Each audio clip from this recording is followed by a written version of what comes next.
신앙과 생활의 방선기 목사입니다. 이번 주에는 크리스찬의 직업관에 대해서 여러분들과 나누도록 하겠습니다.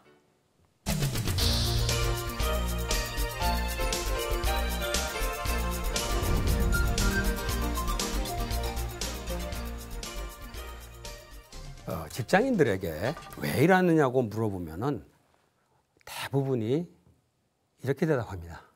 먹고 살려고. 어떻게 생각하면은 솔직한 대답이죠. 그런데 일에 대해서 신학자들은 직업이 소명이기 때문에 일해야 된다. 이렇게 가르칩니다. 근데 그거는 맞는 말인 건 같은데 솔직히 좀 실감은 나지 않습니다.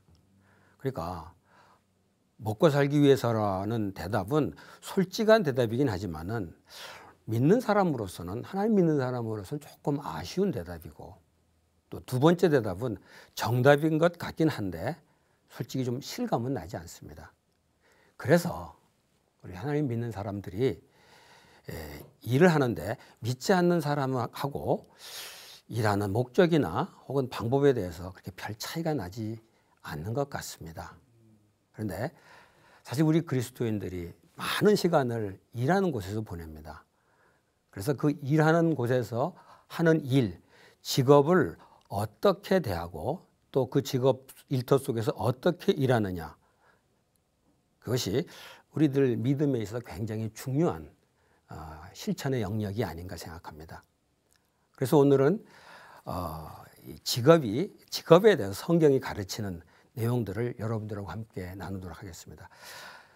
제일 첫 번째, 직업은 우리 그리스도인들에게 사명이다 혹은 의무다. 그걸 알았으면 좋겠어요. 사실 먹고 살기 위해서 일한다라는 거 결코 잘못된 것은 아닙니다.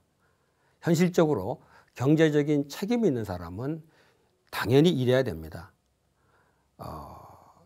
사실 전도서 10장 19절에 보면은 그런 말씀이 있어요. 돈은 모든 문제를 해결한다. 이게 돈에 환장한 사람의 얘기가 아니라 성경 말씀이에요. 그러니까 우리가 사는데 돈은 분명히 필요합니다. 그래서 돈을 벌어야 된다는 거죠.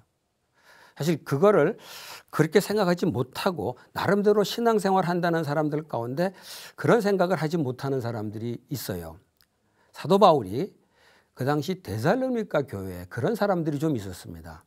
그러니까 나름대로 신앙생활은 열심히 하는데 일하지 않고, 그리고 경제적인 책임도 제대로 지지 않고, 그런 사람들에게 굉장히 심하게 책망까지 하셨습니다. 데살로니가전서 4장 11절 12절에 보면은 이런 말씀이 있죠. 또 너희에게 명한 것 같이 조용히 자기 일을 하고 너희 손으로 일하길 힘쓰라. 이는 외인에 대하여 단정히 행하고 궁핍함이 없게 하려 함이라. 그러니까 일을 해야 된다는 거죠. 그리고 돈을 벌어야 된다. 그렇지 않으면 다른 사람에게 폐를 끼치고 신세를 지기 때문이죠. 그런데도 그 당시 사람들이 이해를 못했던 모양이에요. 그래서 나중에 데살로니가 후서 3장 10절에 사도 바울이 더 심한 말을 하죠. 일하기 싫거든 먹지도 마라. 사도 바울은 이 말씀을 통해서 경제적인 책임을 지기 위해서 일하는 것은 우리 그리스도인들의 중요한 사명인 것을 분명히 가르쳐주고 있습니다. 그런데 사실 결국 돈을 벌기 위해 일하면서도 돈 버는 것을 사명이라고까지, 의무라고까지 생각을 하지 못하는 분들이 많이 있습니다.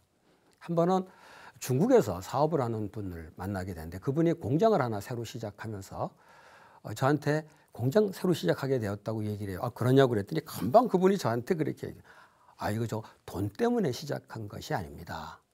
그래서 그러면 왜 공장을 시작했냐 그랬더니 선교를 위해서 공장을 시작했다고 말해요. 저는 그분의 심정이 충분히 이해는 갑니다. 선교하기 위해서 공장을 시작했다는 거. 그런데 돈 때문에 공장을 차린 것은 아니라고 말한 것이 조금 거슬렸어요. 아마 이분은 우리가 사업을 하든 일을 하든 돈 때문에 하는 것은 그렇게 신앙적이 아니라고 생각하는 것 같아요. 그런데 그건 잘못된 생각인 것 같아요. 저는 그분이 그 공장을 분명히 돈을 벌기 위해서도 공장을 했으리라고 생각합니다. 만약에 그분이 정말 돈하고 무관하게 공장을 만약에 시작했다면 그 공장 오래가지 못했으리라고 생각합니다. 우리 그리스도인들이 사실 돈 버는 것에 대해서 경제적 이 사명이라는 의식이 참 필요합니다. 돈을 사랑하는 것은 일만하게 뿌리예요. 그러나 돈을 버는 것은 우리 그리스도인들의 믿음의 사람들의 사명이란 것 잊어서는 안 됩니다. 근데 보통 믿는 사람들에게 사명이라고 생각하면 헌금을 드리는 것은 사명이라고 생각을 해요. 그런데 돈을 버는 것은 그렇게 생각지 않는 경향이 있습니다. 물론 어린아이들이나 또 나이 많은 사람이나 또 뭐 신체적으로 심한 장애가 있어서 일을 할 수 없는 사람들, 그런 사람들은 이 사명에서 예외가 되겠죠. 그러나 그렇지 않은 사람들은 사실 직업을 가지고 일하는 것, 그것이 중요한 사명이라는 거죠. 그런데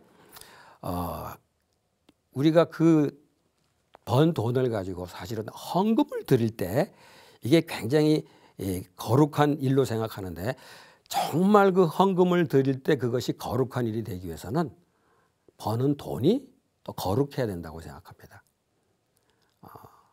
그러니까 아무리 헌금을 드린다고 하더라도 우리가 버는 돈이 그 과정에서 부정한 일을 하게 된다면 하나님은 그 헌금을 기뻐하지 않는다는 거죠. 그래서 헌금을 드리는 것이 사명이지만은 거룩한 돈으로, 깨끗한 돈으로 헌금하는 것이 또 우리에게 중요한 사명이라는 것을 성경이 가르쳐 주고 있습니다.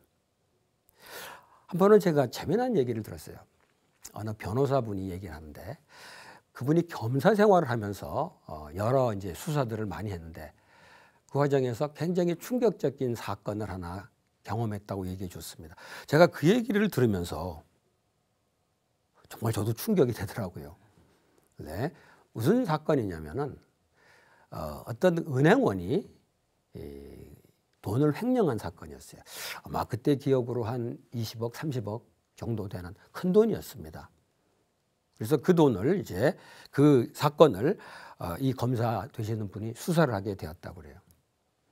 그런데 이제 수사를 하는 과정에서 아무래도 그 돈을 이제 돈을 이제 추적을 해봤죠. 뭐 현금이었는지 수표였는지 모르겠습니다만. 근데 그 추적하는 과정에서 그 돈이 어디서 발견됐냐면 교회에서 발견됐다라는 거죠. 이 검사 되는 분이 굉장히 당황했다는 거죠. 아니, 횡령한 돈이 어떻게 교회에서 나타날 수가 있냐. 근데 그 돈을 이렇게 다 이렇게 모아 보니까 횡령한 돈의 꼭 10분의 1이었다라는 거죠. 그러니까 뭐 금방 이해가 되시겠지만 그 횡령한 사람이 돈을 횡령해서 교회에다가 11조를 냈다는 얘기죠. 저는 그분도 굉장히 충격이었다고 그러는데 저도 그 얘기 들으면서 참 이해가 되질 않더라고요. 아니, 횡령하는 사람이면은 이게 신앙 없는 사람인데 어떻게 11조를 낼 생각을 했을까? 또 반대로 11조를 내는 걸 아는 사람이라면 믿음이 있는 사람인 것 같은데 이 사람이 어떻게 횡령을 했을까? 도대체 이해가 안 되더라고요. 그냥 혼자 생각해 보니까 재미난 생각이 나더라고요. 이 헌금만 11조를 낸 이유는 아마도 횡령한 거 걸리지 않게 해달라고 아마 11조를 내지 않았을까? 뭐 그런 생각도 해보고, 아니면 혹시라도 나중에 걸리게 되면은 하나님도 받았지 않습니까? 이렇게 말하려고 그러지 않았나? 뭐 그냥 그렇게 생각을 했습니다만 굉장히 사실 충격적인 일이에요. 근데 여기서 우리가 조심해야 될 것이, 하나님께 헌금을 드리는 것이 중요한 사명이지만은 아무리 많은 헌금을 드리더라도 그 헌금을 드리는 돈을 벌 때 하나님이 옳지 않는 방법으로 벌었다면 그것은 바람직하지 않다는 거죠. 그래서 우리가 그리스도인들이 일을 통해서 돈을 버는 거 참 중요한데 깨끗하게 돈을 버는 거, 그것이 우리 그리스도인들에게 중요한 사명이라는 것을 깨닫게 됩니다. 그런데 직업이 돈을 벌기 위해서 직업을 갖는 거가 이제 첫 번째 우리의 이유가 되는데 사실 돈을 벌기 위해서만 일하는 건 아닌 것 같아요. 사실 그런 경우 있죠. 돈은 많이 벌지만은 그 일이 내가 어떤 일에서 돈을 버는데 그 일이 사람들에게 해를 끼치는 일인 경우가 있습니다. 그런데 그런 경우라면 그것은 나한테 사실 아무 의미가 없죠. 한번 생각해 보세요. 그런 일인 돈은 많이 버는데 사람들에게 해를 끼치는 일 혹시 한번 생각해 보세요. 여러 가지 있을 겁니다. 뭐 쉽게 생각할 수 있는 거, 뭐 술집 같은 것도 생각할 수 있고, 이 사채업 같은 것도 생각할 수 있고. 언젠가 제가 어떤 전도사님으로부터 재미난 얘기를 들었어요. 사실 크리스찬이 술집 하라는 거는 사실 대부분 바람직하지 않는데 어느 교회에 초신자였던 모양이죠. 이제 술집을 시작하면서 목사님한테 개업 예배를 드려달라고 부탁을 드렸다고 해요. 저도 그 얘기 듣고 좀 당황을 스럽대요. 그래서 사실 목사님이 고민이었겠죠. 개업 예배를 드려달라고 그러니까 드리긴 해야 될 텐데 그러나 술집에 가서 개업 예배를 드린다는 게 참 힘든 일이죠. 그래서 굉장히 힘들었던 모양이야. 나중에 물어봤어요. 그 전도사님한테 그 목사님이 어떻게 해결했냐 그랬더니 그 전도사님이 웃으면서 그러대. 본인이 안 가시고 자기한테 가라고 그랬다고. 그래서 그분이 전도사님이 가서 개업 예배를 드렸답니다. 어떡하죠? 드려야 되니까. 그래서 어떻게 드렸냐 그랬더니 이 술집 잘 되라고 축복해달라고 기도할 수는 없잖아요. 그냥 주님의 뜻대로 해달라고 기도를 드렸죠. 그래서 그랬는지 얼마 안 있다가 그 술집 망했어요. 뭐 그런 재미난 얘기를 하더라고요. 사실 뭐 아무리 돈을 벌고 많이 벌 수 있고 또 그 돈으로 헌금을 하더라도 사실 술집처럼 사람들에게 유익이 되지 않고 해를 끼치는 일이라면은 크리스찬들은 해서는 안 되겠죠. 왜냐하면 의미가 없기 때문에. 뭐 술집도 그렇고 사채업 같은 거도 그렇고 한 번은 그런 얘기 들었어요. 한 젊은이가 자기가 목사님 강의를 듣고 굉장히 갈등이 된다. 이 직장을 계속 다녀야 될지 그만둬야 될지 참 답답하다. 그래서 어떤 직장에 다니냐 그랬더니 전매청에서 담배를 만든다고 그러더라고요. 제가 그 얘기 들으면서 그것도 참 난감하더라고요. 참 KTNG라는 회사는 우리나라에서 그런 대로 안정된 괜찮은 회사인데 뭐 크리스천이 다닐 수 있죠. 그런데 거기서 매일 하는 일이 담배를 만드는 일이라면 과연 크리스천이 다른 사람 몸에 해를 끼치는 그 담배를 만들면서 의미를 찾을 수 있을까? 굉장히 어렵더라고요. 제가 참 고민하고 있는데 우리 옆에 있는 동역자가 재미나게 조언을 하더라고요. 인삼 파트로 바꿔달라면 되지 않냐. 맞는 것 같아요. 저는 사실 그때 그 일을 그 직장을 그만두라 계속해라. 저는 이런 얘기하기 참 어렵더라고요. 하나 분명한 거는 우리가 어떤 일 하든지 그 일을 해서 내가 돈을 벌고 또 헌금을 하면은 그로써 난 크리스천으로 책임다하지 않았냐라고 생각해서는 안 된다는 거죠. 내가 하는 일이 지금 현재 우리 사회에서 사람들에게 조금이라도 해악을 미친다면은 그것은 사실은 거절할 수 있고 필요에 따라서는 포기할 수 있어야 된다는 거죠. 그게 크리스찬들이 가져야 될 자세. 왜냐하면은 그것이 우리한테 의미가 없기 때문이죠.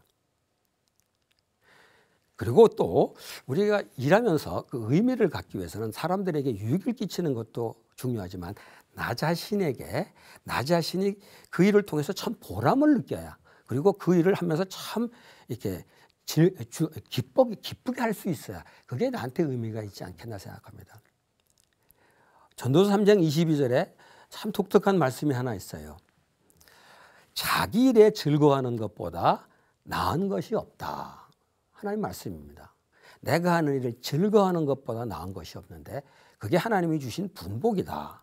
그러니까 우리가 일을 하면서 돈을 버는 것만 우리한테 의미가 있는 것이냐. 그 일을 하면서 내가 참 즐겁게 하나님이 내게 주신 재능, 또 하나님이 내게 주신 능력, 이거를 통해서 그 일을 정말 만족스럽게 할 수 있다면 그것이 나한테 굉장히 의미가 있는 일이 되겠죠. 사실 저는 지금 목사가 되었습니다만 과거에 저는 엔지니어로서 일했었어요. 저는 엔지니어를 통해서 경제적인 것도 굉장히 충분히 만족할 수 있었고, 또 그 엔지니어일이 사람들에게 유익이 되기 때문에 그거로서 또 의미를 느낄 수 있었습니다. 그런데 언젠가부터 그 하는 일이 조금씩 내게서 좀 멀어지기 시작하더라고요. 그 일을 하면서 정말 그 만족을 느낄 수가 없더라고요. 그래서 하나님 앞에 내가 평생 이 일을 계속할 것인가 기도하는 과정에서 정말 내가 하고 싶은 일, 정말 하나님이 내게 꼭 했으면 하는 일, 그걸 하는 것이 바람직하지 않겠나 생각해서 사실은 신학교를 오고 목사가 되었죠. 오해하지 마시기 바랍니다. 엔지니어 일은 의미가 없고 목사 일만 의미가 있다는 얘기를 하려는 것은 아니에요. 저에게 있어서 그 일이 엔지니어로 하는 일이 뭐 돈도 많이 버는 일이었고 사람들이 알아주는 일이었지만 나한테 의미가 없더라고요. 그래서 나는 나한테 의미 있는 일을 찾았는데 그게 목사 일이었고 그 일을 지금까지 하고 있는 셈이지요. 그래서 사실 우리가 일하면서 그 일을 통해서 의미를 찾는 거, 우리 그리스도인들이 굉장히 중요하다고 생각합니다. 그래서 직업은 한편으로는 의무고, 근데 직업은 의무로서만 직업을 가지고 일한다면은 그냥 의지적으로 일하고 말 거예요. 그런데 의미를 가지고 일할 때 정말 의욕을 가지고 일할 수 있으리라고 생각합니다. 물론 여기서 의미도 세상에서는 의미를 안정적인 직업이라든가 사람들이 알아주는 것을 통해 찾지만은 우리 그리스도인들은 정말 하나님이 내게 주신 재능을 가지고 이웃을 섬기는 바로 여기서 의미를 찾고 일을 해야 되지 않겠나 생각합니다. 직업은 우리의 의무고 동시에 직업은 우리의 의미입니다.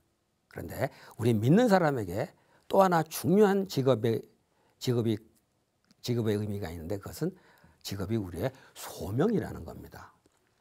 보통 이 소명이란 말은 사람들이 많이 오해하고 있는 것 같아요. 사실 제가 신학교에 가려고 했을 때 저의 어떤 목사님이 저한테 그런 질문을 던지더라고요. 소명을 받았냐고. 저는 그때 사실 목사가 되라는 소명을 받았는지 분명치는 않지만 거기서 안 받았다고 하면 안 될 것 같아서 그냥 받았다고 했습니다. 그리고 나서 두고두고 조금 깨름직했어요. 내가 소명을 받지 않았는데 혹 받았다고 그런 것은 아닌가. 그런데 나중에 신학 공부하면서 중요한 걸 깨닫게 됐어요. 제가 소명을 받았을 뿐 아니라 소명을 아주 여러 번 많이 받았다는 걸 알게 되었습니다. 결국 우리가 소명에 대해서 오해하는 것은 소명은 혹시 목회자나 선교사들로 선교사들이 되는 거, 이걸 소명이라고 생각해요. 그런데 사실은 성경에서 가르치는 소명은 훨씬 보편적입니다. 모든 그리스도인들은 다 소명을 받은 사람이라고 성경은 가르쳐주고 있습니다. 성경에서 가르쳐주는 소명은 사실 크게 세 종류가 있습니다. 하나는 구원을 받도록 부르시는 것, 그 소명이 있습니다. 구원의 소명이죠. 그 다음에 거룩한 삶을 살도록 부르신 것, 이건 거룩의 소명이라고 할 수 있고, 그 다음에 세 번째가 일하도록 부르신 것, 그것이 일의 소명이라고 할 수 있죠. 그런데 앞에 두 가지는 모든 그리스도인들이 똑같이 받는 겁니다. 구원, 거룩의 소명.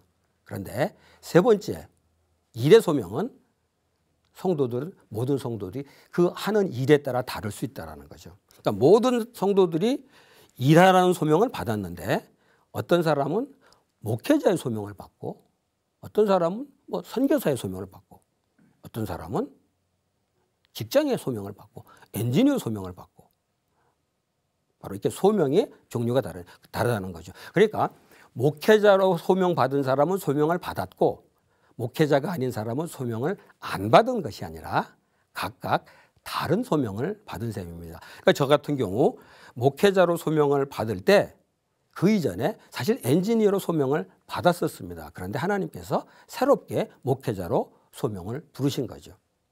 그래서 우리 그리스도인들은 살아가는 동안에 여러 소명을 받게 됩니다. 예를 들어서 요셉 같은 경우를 한번 생각해 보면 요셉은 어떤 소명을 받느냐. 애굽의 총리로 소명을 받았습니다. 다들 아는 얘기죠. 그러나 사실 그 이전에 노예로 팔려간 것도 하나님의 소명이었어요. 물론 그 당시 요셉이 그걸 소명으로 생각하지 못했을 겁니다.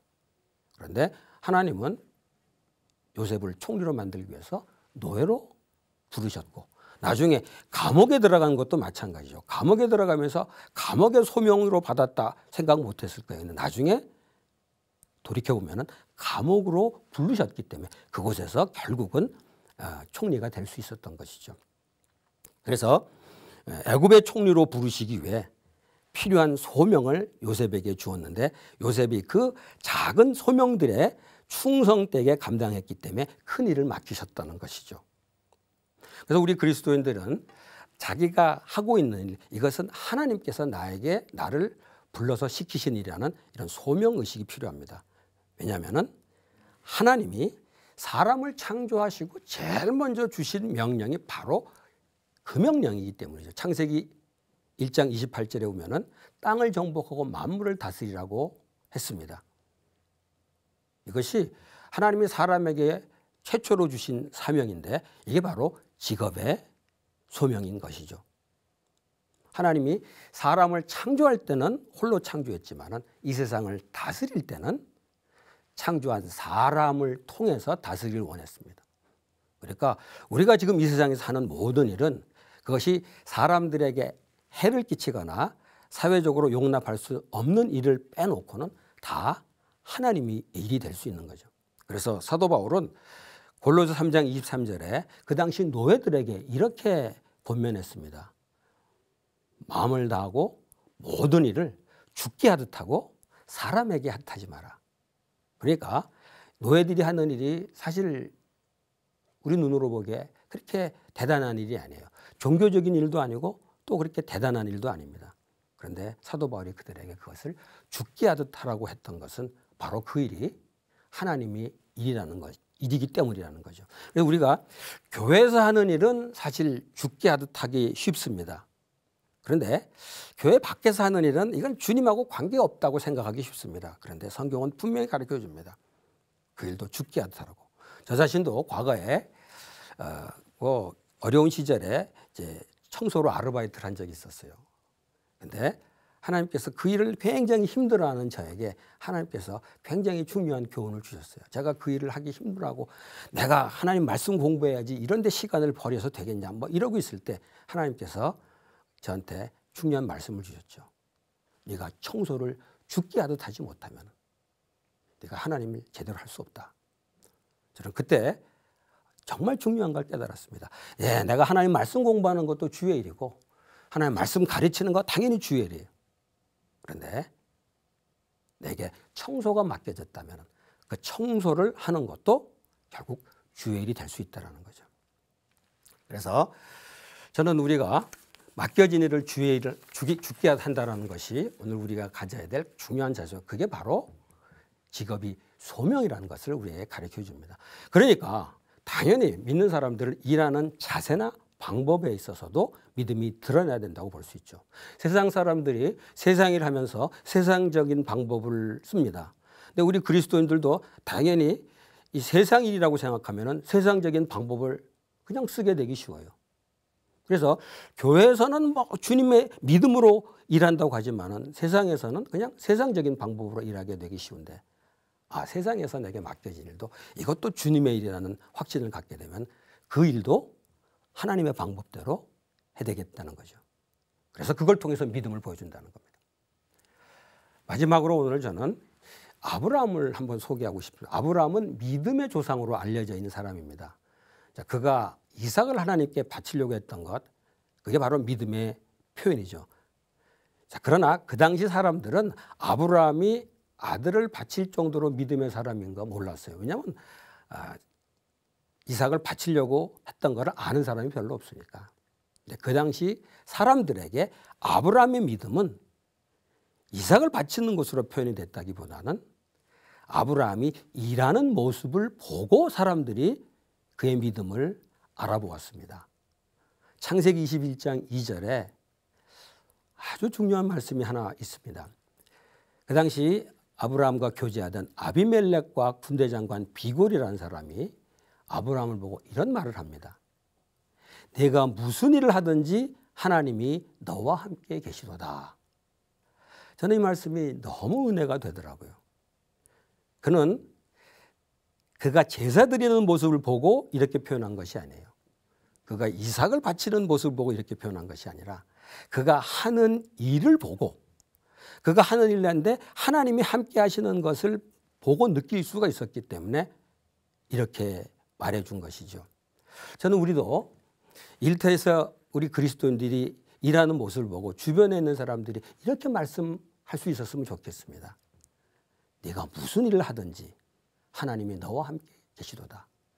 우리의 믿음은 내가 고백하는 것도 굉장히 중요하지만 주변 사람들이 우리의 일하는 모습을 보고 우리의 믿음을 고백해 준다면 그 믿음 고백이 얼마나 귀한 고백이 될까 그런 생각을 해봅니다. 오늘